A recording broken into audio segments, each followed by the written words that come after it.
Welcome, everybody. It tastes different gaming news. What we got in the news today? The Italians have kept the streets clean from the phony PolyStation and the Nintendo entertainment system. Yeah, it's real. All right, before we jump into news, make sure you like, share, subscribe, hit those good buttons, and let's jump into the story here. So the Italian police say they have busted a $52 million counterfeit retro console ring. Wow, that's hard to say. Italy's financial police say they had successfully busted a ring that specialized in importing bootleg vintage video game consoles from China. According to the Italian authorities, the thousands of counterfeit consoles also contained millions of popular video games from the 80s and 90s. Around 12,000 consoles, on which more than 47 million pirated video games were illegally stored, were seized for an estimated value of 47.5 million euros, which, let me do the math, $52.5 million. Head of the Economic Crime Unit for Turin's Financial Police, I'm not even going to try to say his name, look it up, told the news that popular games like Mario Brothers, Street Fighter were allegedly included with these consoles, which they say were imitations of Nintendo, Sega, and Atari machines. These were originally imported into Italy, but after they failed to meet European technical and safety standards, police began investigating the group, bringing them into the country. 9 people who were eventually arrested and could face up to 8 years in prison for the crime of trading counterfeit goods. But that is before Nintendo gets a hold of them. Nintendo will add another 20 years. Retro gaming has seen a boom in the last few years with collecting at an all-time high, a very lucrative market for fake video game cartridges and consoles has grown over the years, and these knockoff carts are becoming increasingly more difficult to differentiate from the real deal. Although there are online guides and groups dedicated to helping you avoid accidentally buying a fake game or fake game system.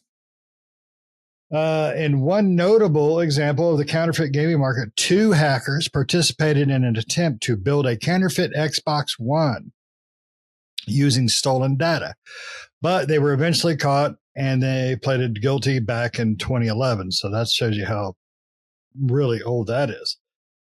Which 2011 was the Xbox One in 2011? That don't feel right, does it? No, that doesn't sound right. Yeah. But anyways, it might just be the 2013.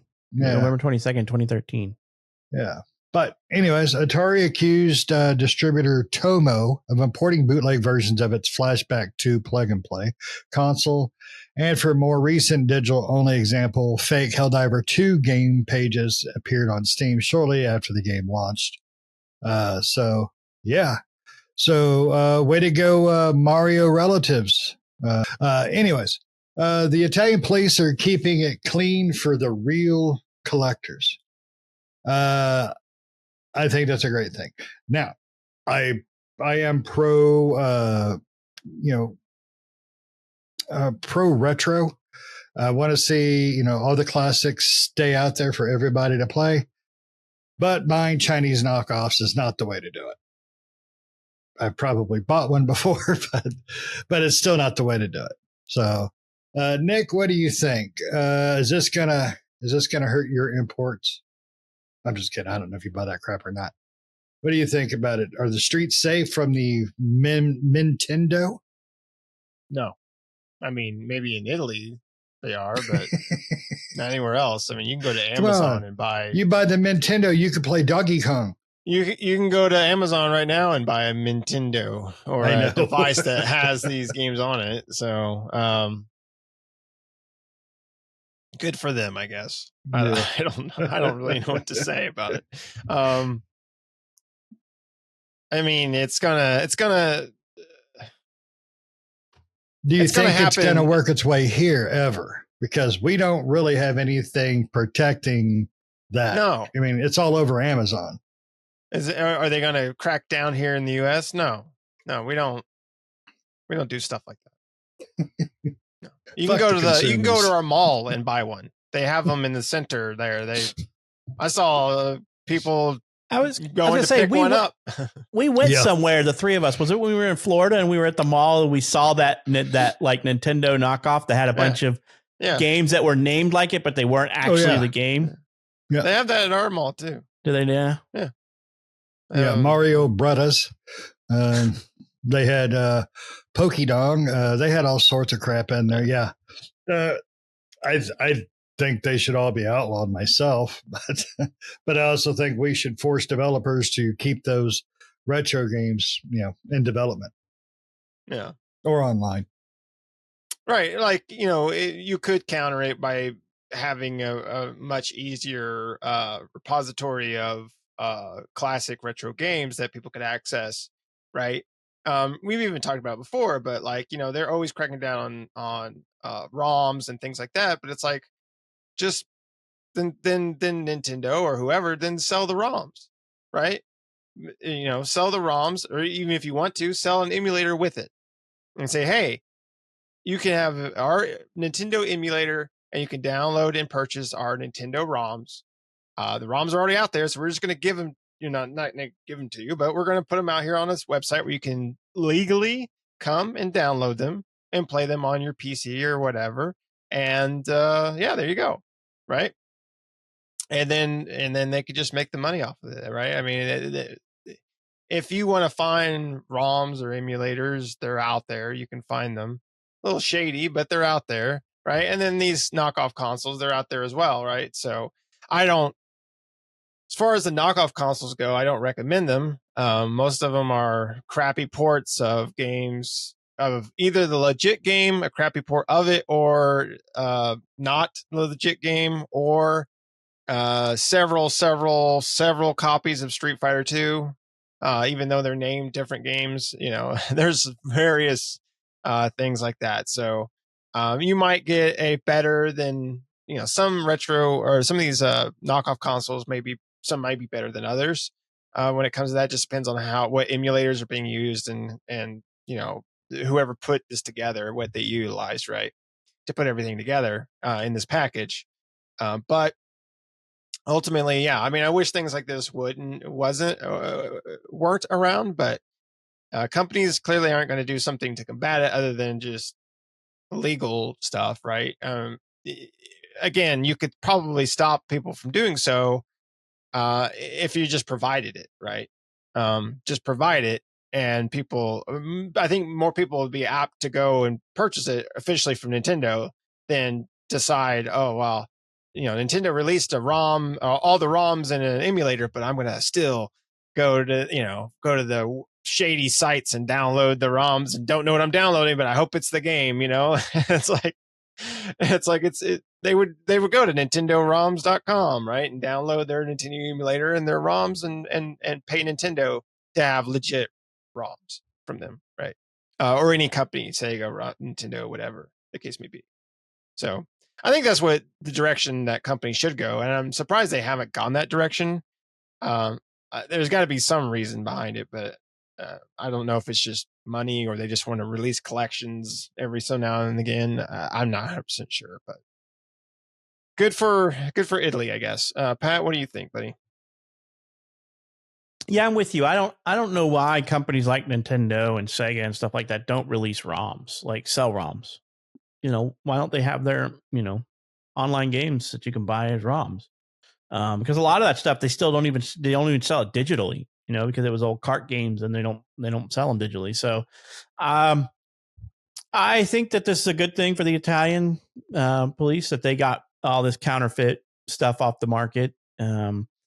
But yeah, I couldn't remember where we were all three at. Maybe it was even this mall. I don't go to the mall very often, but I remember us three hanging out, and we were at the mall and we saw one of those consoles, and we even picked it up and played it. And I'm like, but it wasn't like the legit one. It was just stuff that was named very close, and it wasn't actually the same game, So somebody just took liberties with Mario Brothers, as Shane had said. It was like spelled out like Mario Brothers instead of Bros, and and it wasn't Mario Brothers. It was just some knockoff of that.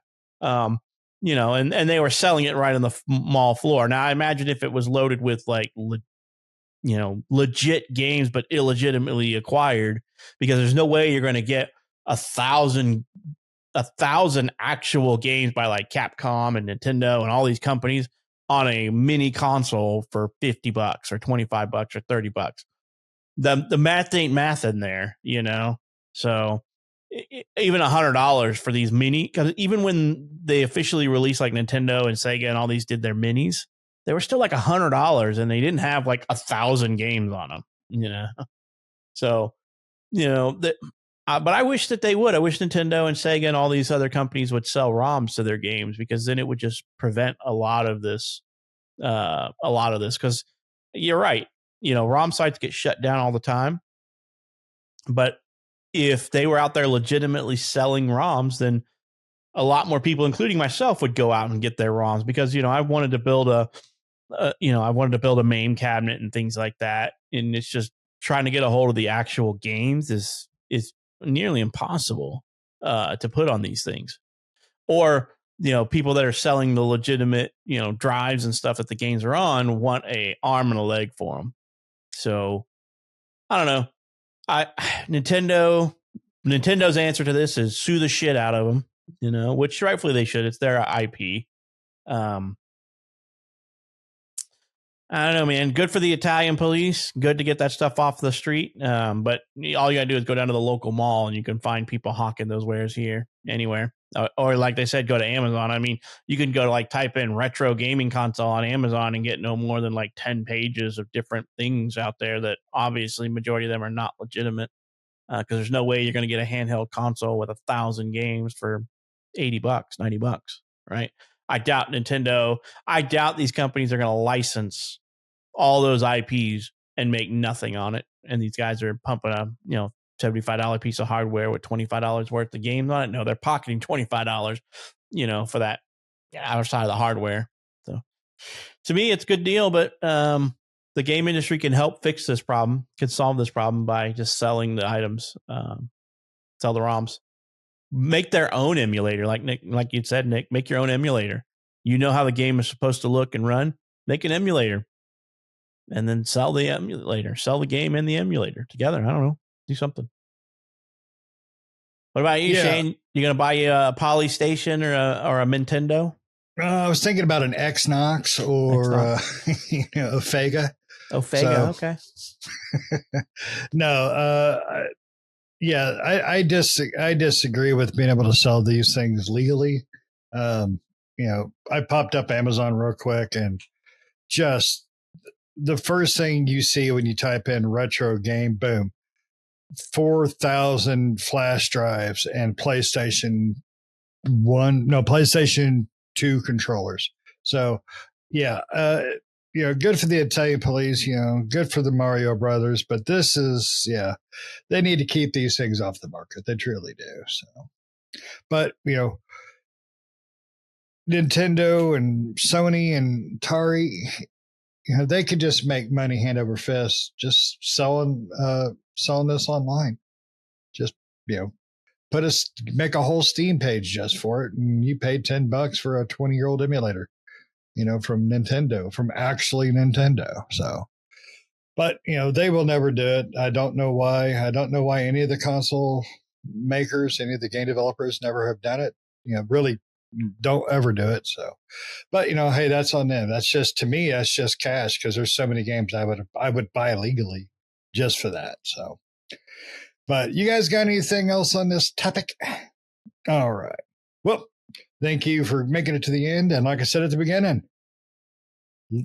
hit those buttons, likes, notifications, hit the subscription, all the good stuff. But most importantly, give us feedback. Tell us what you think. Are you pro emulator, these emulating consoles? Are you anti? Did the Italians do a good job? Let us know in the comments below. And until next time, see ya.